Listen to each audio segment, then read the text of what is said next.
आज हम पढ़ेंगे फिजिक्स का चौथा यूनिट और इसका पहला चैप्टर है वैद्युत चुंबकीय प्रेरण तथा प्रत्यावर्ती धाराएं। तो सबसे पहले हम लोग जानते हैं कि वैद्युत चुंबकीय प्रेरण क्या होता है।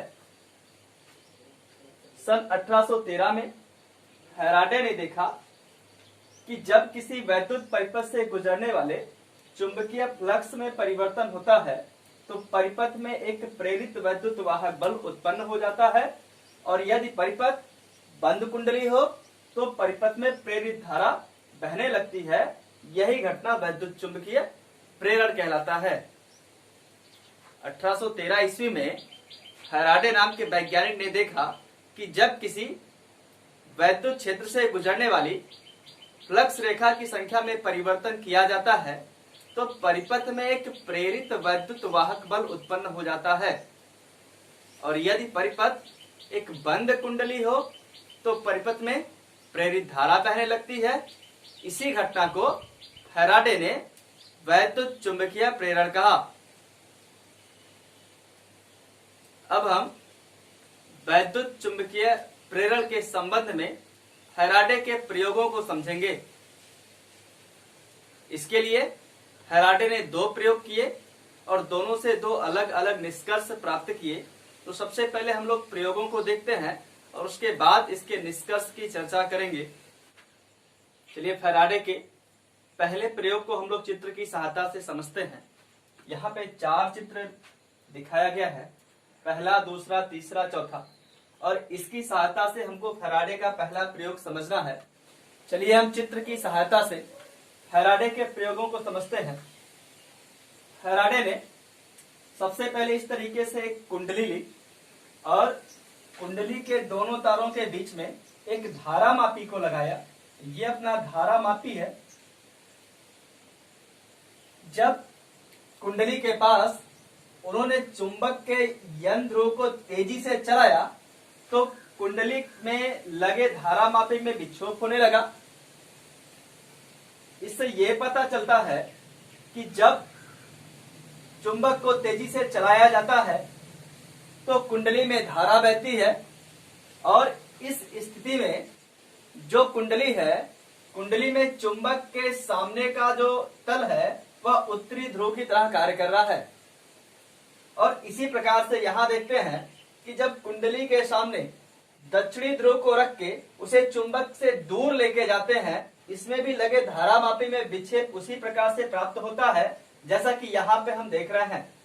और इसके विपरीत जब उत्तरीय ध्रुव खंड को कुंडली से दूर लेके जाते हैं तब भी कुंडली में विक्षेप होता है, लेकिन इसकी जो दिशा है वो पहले के ठीक विपरीत है। और फैराडे ने यह भी देखा कि यह विक्षेप तभी तक होता है जब इन ध्रुव खंडों को कुंडली के पास तेजी से चलाया जाता है।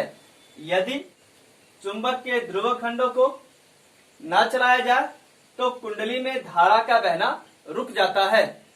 चुंबक के ध्रुव खंडों को जितना तेज चलाते हैं कुंडली में धारा ही उतनी ही तेजी से प्रवाहित होती है।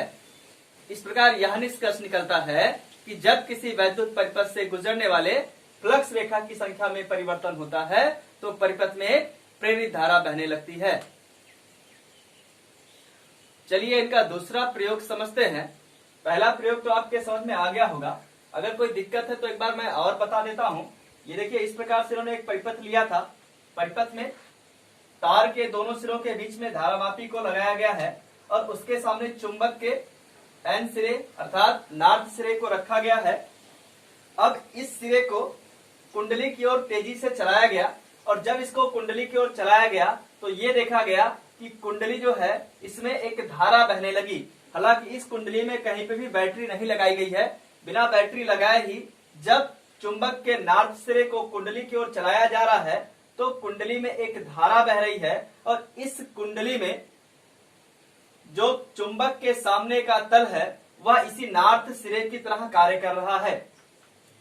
और जब चुंबक के नॉर्थ सिरे को इस कुंडली से दूर ले जाया गया तो कुंडली में जो विक्षोभ प्राप्त हुआ वो ये पहले वाले विक्षेप के ठीक विपरीत था और इसमें चुंबक के ध्रुवखंड के सामने का जो तल है वह दक्षिणी ध्रुव की तरह कार्य कर रहा है।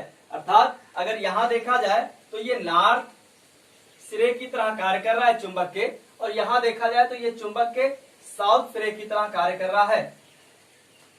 उसी प्रकार से जब चुंबक के दक्षिणी सिरे को कुंडली की ओर लेके जाते हैं तब भी धारामापी में विक्षेप होता है।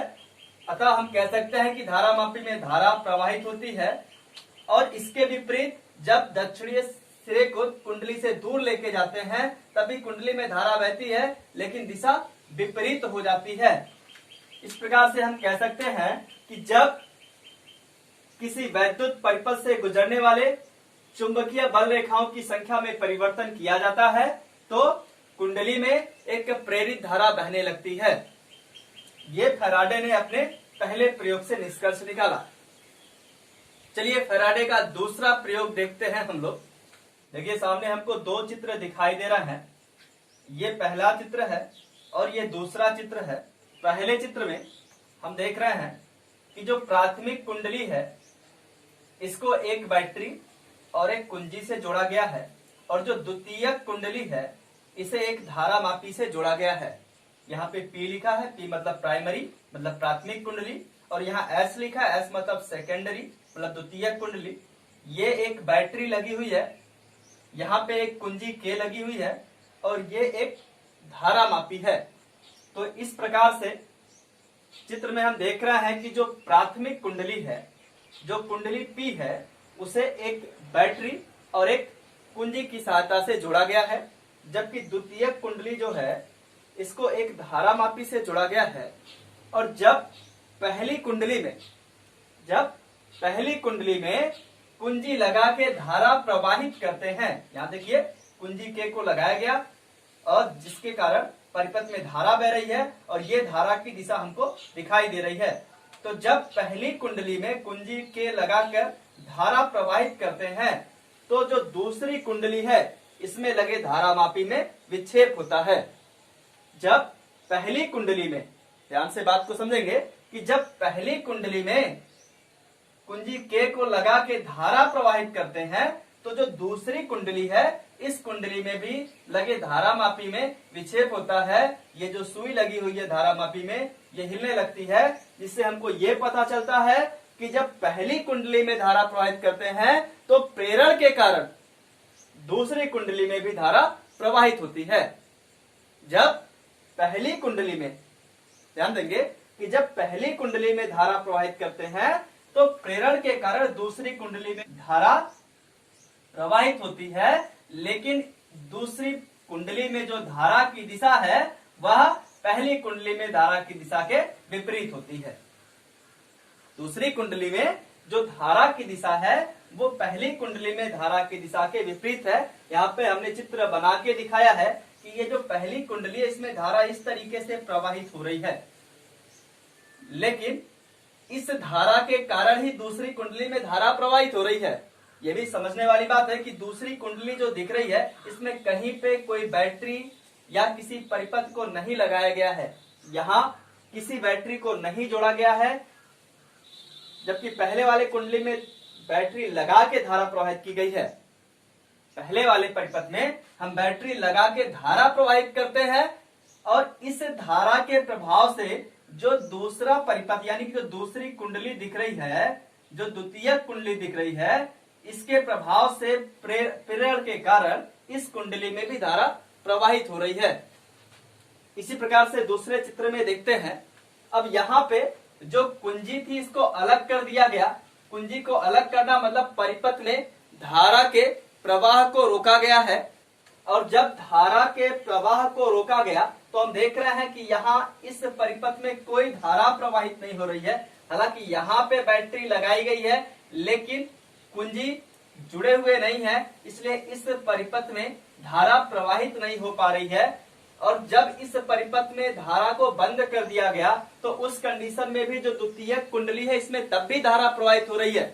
बात को ध्यान से समझना है कि जब पहले कुंडली में बैटरी लगा के धारा प्रवाहित करते थे तो दूसरी कुंडली में भी धारा प्रवाहित होने लगती थी, वो भी अपने आप, अर्थात प्रेरण के कारण इसमें धारा प्रवाहित होने लगता था।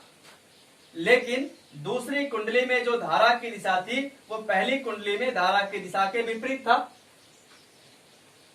और जब कुंजी के को हटा के, अर्थात कुंजी जो के लगा हुआ था इसको बंद कर दिया गया और फिर देखा गया कि परिपथ में जो धारा प्रवाहित हो रही है वो रुक जा रही है। और जब पहले परिपथ में धारा के प्रवाह को, ऐसा समझते हैं, जब पहले परिपथ में धारा के प्रवाह को रोक दिया गया तब भी दूसरे परिपथ की जो दूसरी कुंडली दिख रही है इस कुंडली में तब भी धारा प्रवाहित हो रही है।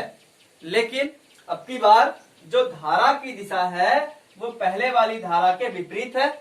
इस प्रकार से हम कह सकते हैं कि कुंडली में धारा के मान में परिवर्तन करके, धारा को घटा के, धारा को बढ़ा के भी दूसरी कुंडली में प्रेरित धारा उत्पन्न की जा सकती है। यही फैराडे का दूसरा प्रयोग था। उम्मीद करते हैं कि फैराडे के दोनों प्रयोग आपके समझ में आए होंगे। और अगर कोई दिक्कत हो तो आप वीडियो को दोबारा से देख सकते हैं। और अगर तब भी आपको कहीं पे और दिक्कत आ रही हो तो आप हमें कमेंट करके बता सकते हैं। अब हम फैराडे के वैद्युत चुंबकीय प्रेरण के नियम के बारे में समझेंगे। फैराडे ने अपने दोनों प्रयोगों के आधार पे वैद्युत चुंबकीय प्रेरण के संबंध में दो नियम दिए। इनका जो पहला नियम है इसे प्रथम नियम कहते हैं। और इस नियम के अनुसार जब किसी परिपथ से गुजरने वाली फ्लक्स रेखाओं की संख्या में परिवर्तन होता है, जब किसी परिपथ से गुजरने वाली फ्लक्स रेखाओं की संख्या में परिवर्तन होता है तो परिपथ में एक प्रेरित वैद्युत वाहक बल उत्पन्न हो जाता है। जब किसी परिपथ से गुजरने वाली फ्लक्स रेखाओं की संख्या में परिवर्तन होता है तो परिपथ में एक प्रेरित वैद्युत वाहक बल उत्पन्न हो जाता है, जिसका परिणाम चुंबकीय फ्लक्स परिवर्तन के ऋणात्मक दर के बराबर होता है। यदि डेल्टा टी समयांतराल में कुंडली से गुजरने वाले फ्लक्स रेखाओं की संख्या डेल्टा फाई बी हो, तब कुंडली में प्रेरित वैद्युत वाहक बल E बराबर माइनस डेल्टा फाई बी बटा डेल्टा टी हो जाएगा। और यदि कुंडली में फेरों की संख्या कैपिटल N हो तब कुंडली में जो प्रेरित वैद्युत वाहक बल E है उसका मान हो जाएगा minus N delta phi B बटा डेल्टा टी। और यहाँ पे माइनस चिन्ह जो है यह केवल दिशा बताने के लिए ही लगाया गया है। इसका जो मात्रक होता है वह वोल्ट होता है। और हम इस नियम को, अर्थात फैराडे के प्रथम नियम को न्यूमैन का नियम भी कह सकते हैं। तो यह फैराडे का पहला नियम है। अगर आप चाहें तो वीडियो को पॉज करके स्क्रीनशॉट भी ले सकते हैं। अब हम फैराडे का दूसरा नियम समझने वाले हैं। फैराडे का जो दूसरा नियम है वह यह है कि किसी परिपथ में प्रेरित वैद्युत वाहक बल अथवा प्रेरित धारा की दिशा सदैव ऐसी होती है कि यह उसी कारण का विरोध करती है जिससे वह स्वयं उत्पन्न होती है। किसी परिपथ में प्रेरित वैद्युत वाहक बल अथवा प्रेरित धारा की दिशा सदैव ऐसी होती है कि यह उसी कारण का विरोध करती है जिससे वह स्वयं उत्पन्न होती है। इस नियम को लेंज का नियम भी कहते हैं। और यह नियम ऊर्जा संरक्षण को प्रदर्शित करता है। और हमने जो पहला नियम पढ़ा था जिसे हमने न्यूमैन का नियम कहा था, वह नियम आवेश संरक्षण पे आधारित था। तो उम्मीद करते हैं कि यह आपको अच्छे से समझ में आ गया होगा। फिर भी अगर कोई दिक्कत है तो आप हमें कमेंट करके बता सकते हैं। वीडियो को अंत तक देखने के लिए आपका बहुत बहुत धन्यवाद।